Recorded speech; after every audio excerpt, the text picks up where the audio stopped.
नागपुर महानगर पालिका चुनाव 2025-26 को लेकर प्रशासन पूरी तरह तैयार है। 15 जनवरी को होने वाले मतदान और 16 जनवरी की मतगणना के लिए सुरक्षा, सुविधा और पारदर्शिता के लिए व्यापक इंतजाम किए गए हैं। आइए जानते हैं पूरी रिपोर्ट। नागपुर महानगर पालिका के सार्वत्रिक चुनाव 2025-26 के लिए प्रशासन ने सभी तैयारियां पूरी कर ली है। शहर में 48 प्रभागों के लिए 15 जनवरी को सुबह 7:30 बजे से शाम 5:30 बजे तक मतदान होगा। इस चुनाव में कुल 24,83,000 से अधिक मतदाता अपने मताधिकार का प्रयोग करेंगे। मतदान के लिए 3004 मतदान केंद्र बनाए गए हैं, जिसमें 321 केंद्र संवेदनशील घोषित किए गए हैं।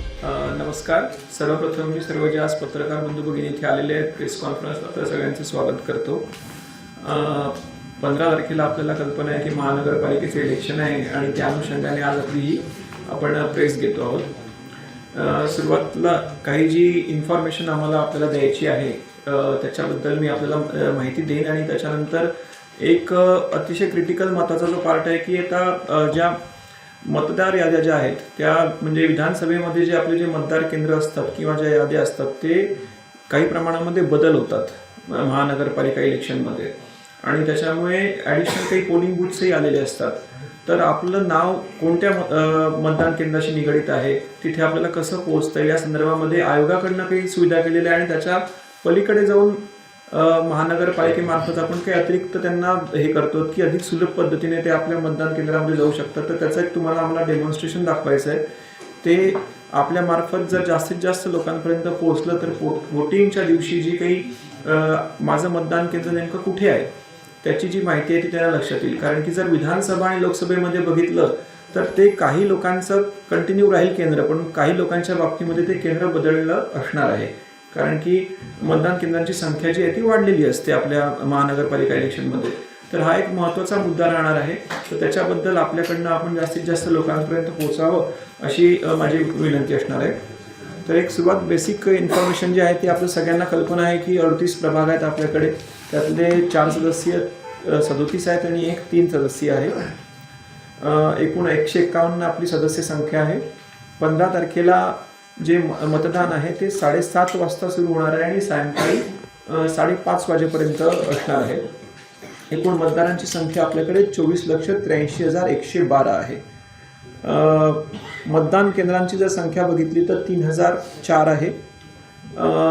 पोलिंग स्टेशन लोकेशन म्हणजे मतदान इमारतींची लोकेशन्स जर बघितले, इमारतींची संख्या बघितली तर 964 आहे, म्हणजे 964।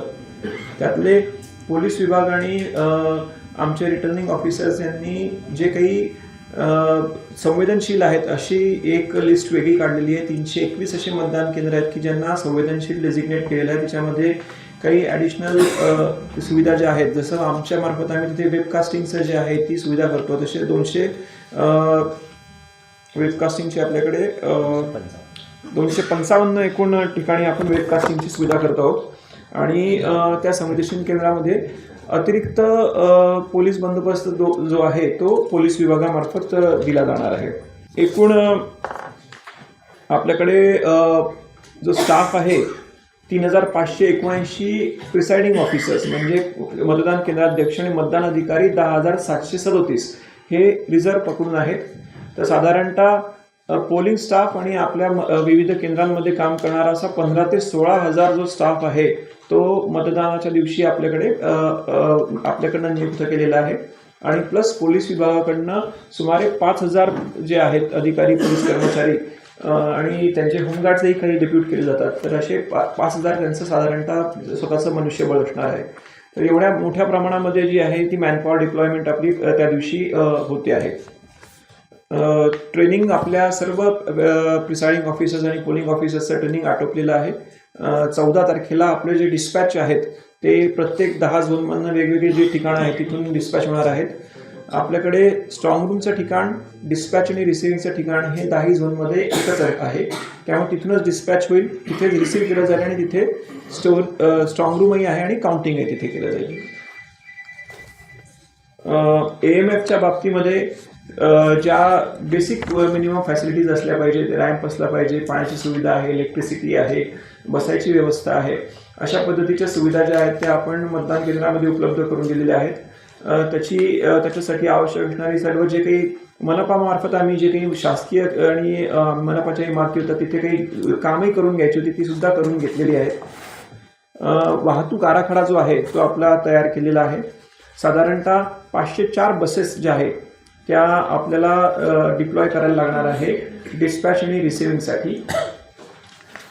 त्याबरोबरीने जे काही छोट्या गल्ल्या आहेत त्यासाठी अतिरिक्त वाहनं जी आहेत ती साधारणतः 26च्या वर वाहनं जी आहेत ती आपण रेंटवर घेऊन ती लावतो आहोत.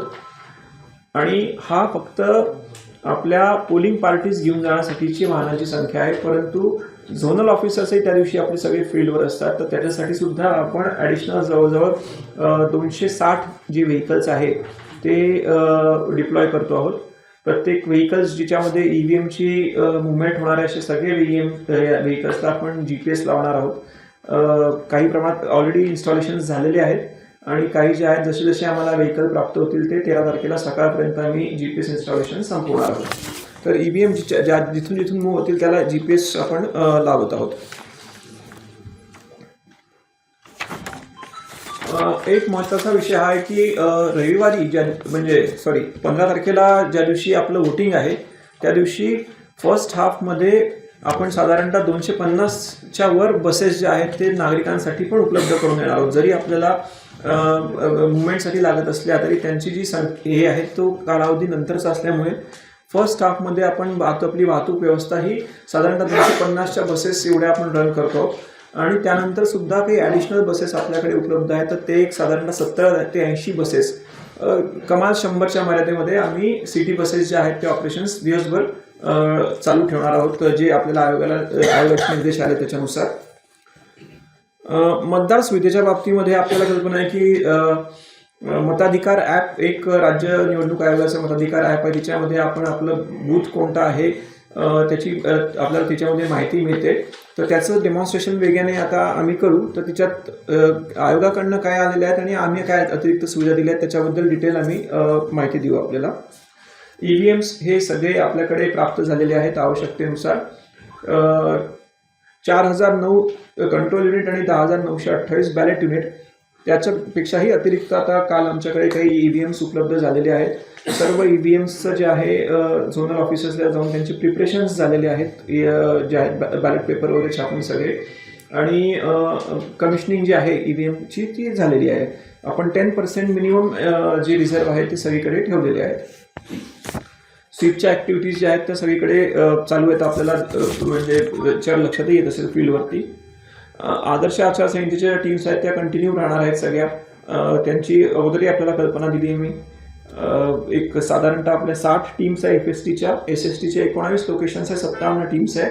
VSTचे 40 आहेत आणि VVTचे 10 आहेत.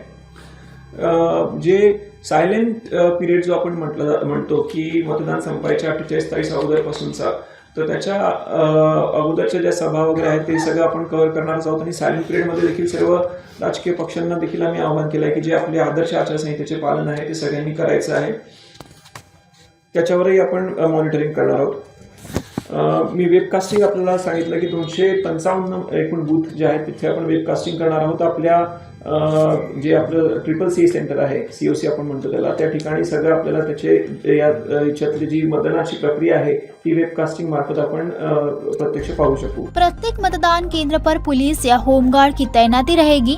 मतदान प्रक्रिया को सुचारू बनाने के लिए 3,589 केंद्राध्यक्ष और 10,737 मतदान अधिकारियों की नियुक्ति की गई है, जिन्हें EVM संचालन का प्रशिक्षण दिया जा चुका है. मतदाताओं की सुविधा के लिए रैंप, पेयजल, व्हीलचेयर और प्राथमिक उपचार जैसी सुविधाएं की गई है. मतगणना 16 जनवरी को सुबह 10 बजे से 10 केंद्रों पर एक साथ होगा. वहीं मतदान प्रतिशत बढ़ाने के लिए स्वीप अभियान के तहत जागरूकता कार्यक्रम भी चलाए जा रहे हैं.